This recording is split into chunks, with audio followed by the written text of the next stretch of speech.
તમારો જીવન સાથી પસંદ કરતી વખતે બરોબર સચેત રહેજો, કારણ કે તમને તમારી ઉંમરને કારણે ખબર નથી કે તમારી પસંદગી કેવી ખોટી થઈ જાય છે.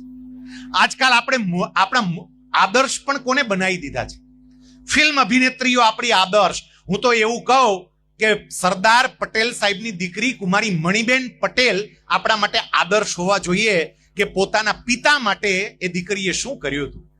બેનો યાદ રાખજો, આપણા પિતા પાસે પૈસા ભલે ના હોય, આપણા પિતા પાસે મોટો બંગલો ભલે ના હોય, આપણા પિતા પાસે મોટી કાર ભલે ના હોય, પણ આપણા પિતાની આબરૂ ગામમાં ગજબની હોય, આપણું ખોરડું ખાનદાની ખોરડું કહેવાતું હોય, એક પગલું આપણે એવું ભરીએ ને જિંદગી ભર આપણા પિતા નીચું મોઢું રાખીને ચાલતા થઈ જાય.